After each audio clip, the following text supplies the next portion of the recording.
Right now, the first thing is the interim government. The second thing is dissolving the current parliament, and the third thing is maintaining law and order in the country. These are the things, three things that we are looking forward for now.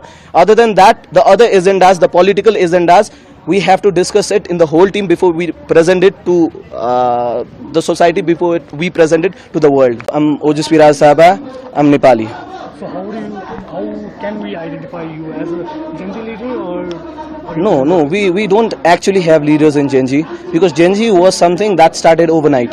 So if it would have a thing that was pre-planned, that was planned for a period of time, we would have chosen our leader and brought it in front. But Genz was something that came overnight. The revolution was just made within 2 days. We have our collateral damages, but the thing that we wanted, we have actually got that. So let's take it like we don't actually have leaders. We all are Genz, we all are leaders. So what are your agendas first? What messages would you like to give to the government regarding the constitution, regarding the new leadership? What have you decided? So right now we are trying to dissolve the parliament. That's our first thing we need to do. We are not trying to dissolve our constitution or void our constitution in any ways. Maybe there are certain changes that needs to be made in the constitution for now, but other than that, constitution will remain intact, because constitution needs to be there. And the parliament, like I said, our first thing is we need to dissolve the parliament. We are going for that. I'm not a law student myself, that's why we need some people from bar council and from law who needs to help us, because we are not so great at law. So while moving forward, we should make sure that we should not be taking any steps that's unlawful, that's illegal. That's why right now I won't be able to give you all of our agendas, but right now what I can say for now is we need a interim government for now, for which we have proposed Sushila Karki, because she was the Chief Justice and she has always been fighting for the corruption, against the corruption. That's why right now the first thing is the interim government. The second thing is dissolving the current parliament, and the third thing is maintaining law and order in the country. These are the things, three things that we are looking forward for now. Other than that, the other agendas, the political agendas, we have to discuss it in the whole team before we present it to the society, before we present it to the world. So Sushila Karki, how she has responded to your... She is very positive towards it. So our thing is, our country is getting the first lady prime minister. That's a beautiful thing. That's the win situation for all of the females in the country, all of the women in the country. She was also the first Chief Justice of Nepal in the Supreme Court, and she has been a part of this dirty politics herself. She has been a victim of this dirty politics. That's why we want to choose her, because she would help us build this nation.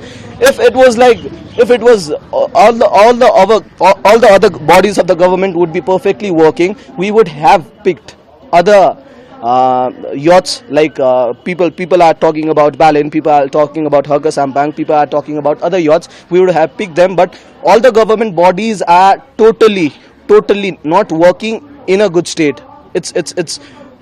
It's destroyed in many ways. That's why we are in a very vulnerable state at the moment. That's why we need someone who is really capable of being in that post, who's really experienced, and who can help us lawfully in many ways, as Sushila Karki has lots of experience in law, as well as she has been a part of our constitution. She has been a part of constitution who wrote it.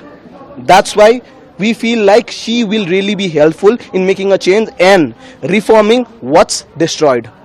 So as you are proposing to dissolve the parliament, will you be dissolving the federal assemblies and all, and call for the elections within what period of time? So we are actually planning for 6 months, but we are not pretty sure, because the current situation, like, to be very honest with you, the reformations that we wanted in the country was 10%, but the other 90% is the collateral damage that we are facing right now. So because of the collateral damage, we will try our best to bring everything within 6 months, because I don't know, because I'm a new person here. I will not be as one of the leaders in the politics. We will just be a team who will be watching, who will be coordinating with the government. That's all. We will not be in any positions. We will not be taking as any leadership. And what I'm trying to say here is, I'm not sure myself that 6 months, 5 months, 4 months, 8 months, 10 months or 1 year, I don't know how long is it going to take, but we are going to be trying our best to make this happen within 6 months. I'll ask you the same question. If you were in my position, would you be capable of making it, reforming everything that's destroyed within 6 months? A question to yourself.